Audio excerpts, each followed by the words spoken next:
My name is Marguerite Poley. I was in the midst of telling you of the moment when Baba forgave us our sins in 1958 at Myrtle Beach in the barn. When the silence was over, it was a long silence, Baba told us to Eric that one look from a perfect master is equivalent to 100 years of uninterrupted prayer to God. So we indeed felt tremendously blessed. When we left the barn, never before had we left it in such a silence. People were walking away in small groups or singly, some in tears, many in tears as a matter of fact, some shaking their head as if the most unbelievable had happened to them, which really it did. I'm trying to think about Myrtle Beach now. Oh, we had many very lovely moments at Myrtle Beach. We went on walks with Baba.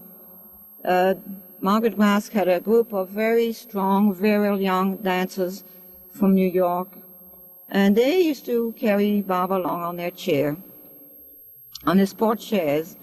And one day we were all going towards the ocean, past the lagoon, and sure enough, Baba went right into the water and let the boys go right on into the water, and the boys were going a little deeper and a little deeper, and Baba never told them to stop. Finally, they had water up to their thighs, and Baba just put his hand down and meant stop, and then Baba turned around and looked at all of us and smiled with a big smile on him. It was quite cute. Then another time, oh yes, well, on the way back, the women always had asked if they could carry Baba. My goodness, he had 4 to 6 boys carrying him, and it took about 12 or 14 women to lift the porch chairs and Baba on the way back. And they only carried it for a little ways in the sand, but they were satisfied. We also had, on the other side of the lagoon, we had across the bridge, the women had their day with Baba. It was a rainy afternoon, rather gloomy, and we went in single file. We took our shoes off, and we went in and knelt in front of Baba. And so there was one fortunate one ahead of me, and she, or 2 or 3 ahead of me, and Baba had dropped his handkerchief. And the one who was in front of him did not notice it, and another one, the next one in line, saw it and handed the handkerchief to Baba, and he told her to keep it. And those are little things sometimes which seem not much, and yet they're very significant because for the recipient it has particular meaning. Things like that happening at Myrtle Beach all the time. 3 of us, I'll retrace my steps a little bit now, and we'll say that 3 of us came to Myrtle Beach from the West Coast. They were Dana Field and Christabel Bevan from Mexico, from Mazatlan, and myself. We were, the way to Baba has been known not to be always particularly easy. I'm sure many of you are familiar with this. So we had not only 7 plane changes and some very exciting ones.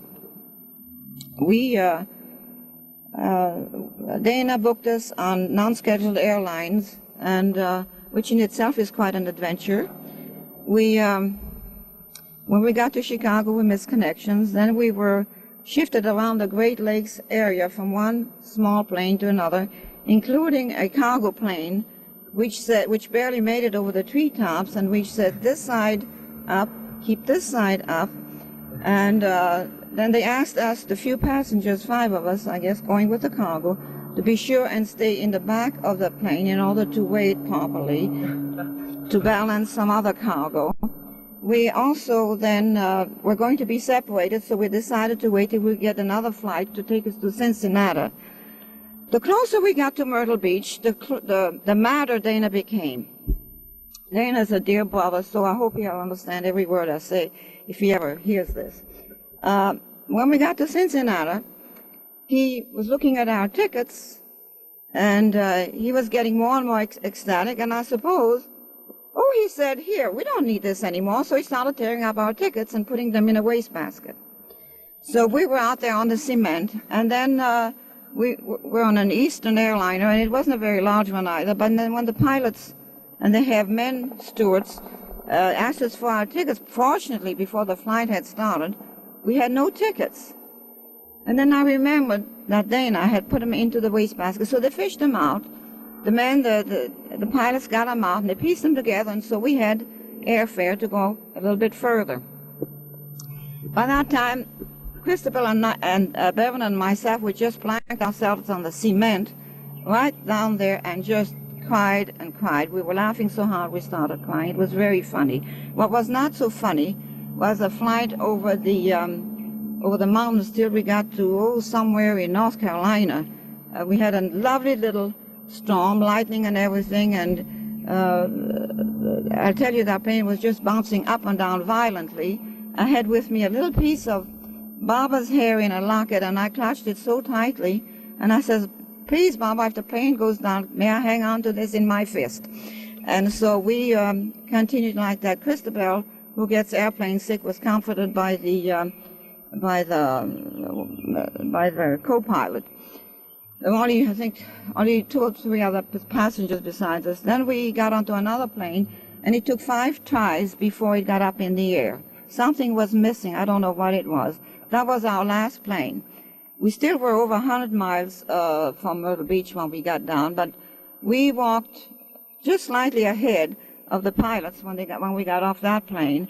And I heard one say to the other one, well, let's take this one off the line, which certainly made us feel that by Baba's grace, we had arrived. Then we tried to call the center, and then finally one very kind gentleman from Florida, Jim Bryan, drove the over 100 miles to come and get us, and we got there at daybreak, and shortly thereafter, we had barely time to wash our face and hands, we met Baba at the Lagoon Cabin. We met Baba. Baba was sitting, he looked beautiful, radiant, and Dana and Christabel and I were asked to go before him, which of course we did. And Christabel, Dana went in last. Christabel went first. She prostrated herself at his feet and touched the ground with her forehead, and she says, Master, Master, Master. Master, I had to go to Tibet first to find you here. And she did. She had gone to Tibet trying to find the masters in Tibet. And she had a very difficult, very harrowing journey in doing so. But then she finally came to Baba. That was her way of coming to him. I came next, and I knelt before him, before embracing him, and I asked him, I didn't ask him, I says, Baba, would you please, I says, forgive me for having doubted you, because you see, I really and truly had this intellectual doubt in me that had to be overcome, in which I wondered if really Baba was Baba. And this was not just an ordinary temptation, it was really sort of a nagging thing. And so then, of course, I realized what had happened. I realized the forces that had made me or tried to get me away from Baba, and so I asked him to forgive me, and all he did was gently nod his head. So there again, you see, one does not have to use the voice, make use of the voice to speak to Baba. And then when he embraced me, I went on the side, and then Dana's turn came, and Dana talked to him. He was sorry because the day before, Baba had asked everybody, where's Dana? Where's Dana? Hasn't Dana arrived yet? And others had told Dana about this, and Dana was quite upset. But it seems that Dana had made a mistake in the date for some reason, and we should have departed sooner than we did.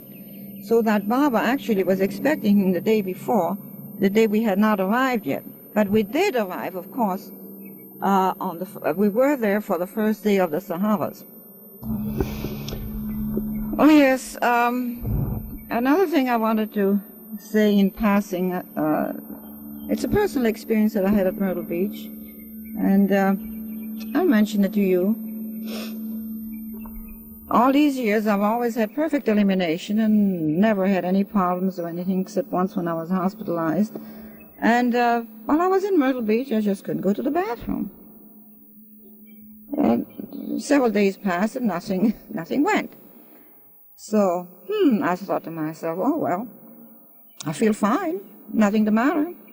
And this kept on and on and on, and I did not go to the bathroom the whole while I was, except for urinating, except for the whole time I was there. So the morning when we were supposed to leave by bus to go to get an airplane somewhere in North Carolina, they were waiting for me in a station wagon, Dana and a few others, so we could depart. And all of a sudden I had to go. That was after Baba had left. So all of a sudden I had to go, so I took to the woods. And you never, ever saw such a big pile of crap in your life, which was very significant to me. And I said to myself, well, Marguerite, old girl, look at the pile of crap you left behind you. Thanks to Baba, and that's the way it was. If you've ever seen cow turds or anything like that, you know what I'm talking about.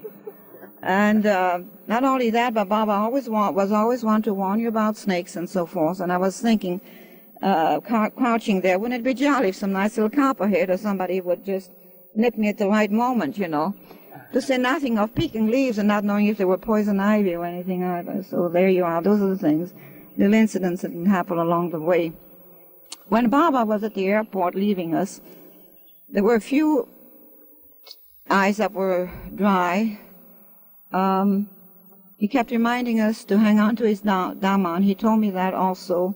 Told me to hang on to his daman till the very end. And while I was there, and one thing he said, and BBB, that's La Dimple's little girl, said she was sobbing. She was just sobbing violently. Her body was shaking all over. And then he says, I have never left.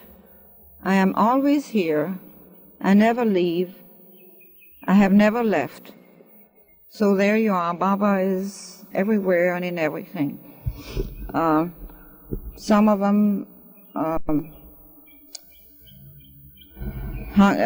grabbed his robe as he went up the way to the plane, and Christabel went under some ropes and grabbed his hand and kissed it, and we each one, after the plane left, had the feeling we were talking amongst each other, and each one had felt as though Baba had looked at each individually. From that distance it seemed unbelievable, but it just looked like he had looked at each one individually from quite a distance off. We all had that impression. I guess only Baba can do a thing like that. One thing he told me while I was there was to cooperate with Dana in his work for me, and which turned out to be quite a mouthful on several occasions, which details we don't need to go into. He did not say much to me personally. As I say, my talking with Baba has been mostly an inner communion. It has been not so much an outward form of speech. Once in the barn, he took my hand and kissed the palm of my hand, and that's because he was looking intently at me, and I thought perhaps he wanted to ask me something or tell me something, and I walked up. That's when he took my hand, and it was not me, it was the dancer boys who had carried him. I felt rather embarrassed, but Baba just gestured no, as if to say, don't be embarrassed, it's all right. And another thing at Myrtle Beach I never did, I never ever took my eyes off of Baba. There may have been a wall of people in front of me because I'm little and short, and most of the times I could not see Baba, but I never took my eyes off of the direction from where he moved, ever. And so lots of times I got glances, quite unexpected glances from him, and very beautiful glances, and sometimes with a twinkle in his eye, and eyes that would look through you and beyond you and at you and in you. And so it's a very beautiful experience to have met Baba. The sky was overcast in 1956 early in the morning when we saw Baba off to San Francisco after his stay in L.A. for about 4 days. As the plane left, Baba had with him a bouquet of roses that were purchased by Hilda Fuchs as a little giveaway present. The plane lifted into the air, and the air cleared. The fog, the mist dispersed, and there was quite a bit of blue, so Baba left to go into a clear sky, upwards, northwards to San Francisco. Hilda Fuchs and Ruth White went on with Baba to San Francisco, while Hilda Fuchs, Gladys Carr, and myself went back to the car. When we opened the car door, we found 3 roses in the car. And I picked one up, and then another, and then another. Found 3, and there were 3 of us. And that bouquet of roses had been very tightly bunched. In fact, it was packed so tight and wrapped in white paper that I had told Hilda, my goodness, no one could have put an extra rose in that bouquet. Anyway, the roses were there, and so were the tears. I just turned around and sat on I had an old car then, a 58 Chevy, and I just sat on they used to have a step before you get into the car, whatever they call it, I forget now. And I just sat on that and cried, and Gladys cried, and finally I could see well enough to drive, so off we went, and I took the girls home, and I says, I'll send you something to put the roses in, to keep the roses in. And we took our goodbyes one after another, and I went home to Canoga Park. And as I did so, I didn't go straight home first. I went to a variety store, a 10-cent store, and there's a jewelry counter, and I asked the girl, I said, do you have some little plastic container that I could have, not too big and not too small? And she showed me something, and I says, oh no, that's not the thing at all. And I says, well, I said, don't you have anything under the counter? And she says, well, wait a minute, I'll look and see. And here was this little box, kind of the size of a child's shoe box. And she says, oh, how about these heart-shaped plastic containers? How would those be? And she says, there are 3 of them. How many do you want? I says, well, I'd like to have just 3. So there I was, practically ready to cry again, you know. And here I went home and I wrapped the other 2 hearts, and I mailed them right away the same day, one to Hilda Fuchs and one to Gladys Carr. And mine I have kept to this day, and today is June the 4th, 1972, and this little heart was given by Avatar Meher Baba in, I think, August 31st in 1956, and here it is.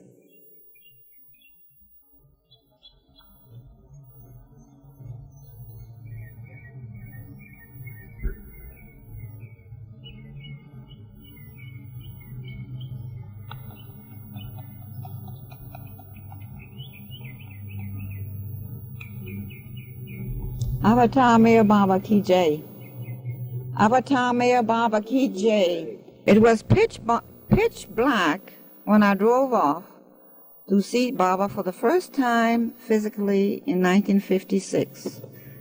There were no freeways. I went down Sepulveda Boulevard, found the airport where I'd never been before, had never met either of the ladies. The 4 of us were on the welcoming committee, had not met together, had done all the arrangements by telephone and writing, didn't know what they looked like really, and yet we found one another like flies do, like the bee does honey. We just found one another, that's all.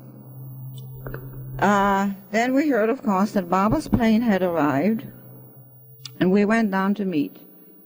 And we saw a lot of people getting off, a few we knew, a few whose faces we knew through pictures or whatever. And finally we saw Baba walking toward us. It just seemed that time stood still, and Baba was walking and going a little bit with his head from side to side, and slowly walking towards us. And the 4 of us got each our embrace.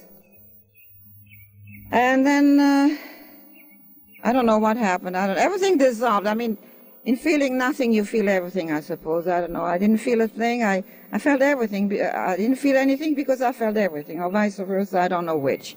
But anyway, I started running and showing them where to go because Baba had gestured with his head well, where do we go from here? And so I ran on ahead and I kept motioning this way and that way and this way. It's much more simpler then than it is now, really. Now it's a maze of places down there. But finally we came out and people were grinning and looking very happy. And then later on I asked Ella Winterfeld if it was proper really to sort of run ahead, because I was sort of by myself. And I realized all of a sudden, and well, she says, no, not really. You usually sort of show the way to Baba without showing it, so it looks like he's the one who's leading the party. And I said to myself, oh dear, and I said to Ella, oh dear, and I ran like a fool, going ahead and showing this way and that way. Oh, she says, that's all right, don't worry about it, she said to me. So that's that. In the autumn of 1968, when we received the news from India, whereby Baba had said that his work had been accomplished 100% to his satisfaction, and also when he uttered the words, coming, coming, coming, came, I'm tired of this illusion game, I said to him, I said, oh, darling, why do you have to stick around some more? And that was all I said to him at the time. And I thanked him, of course, for what he'd done. And then when news came that he had passed away and left the body, I really felt very elated.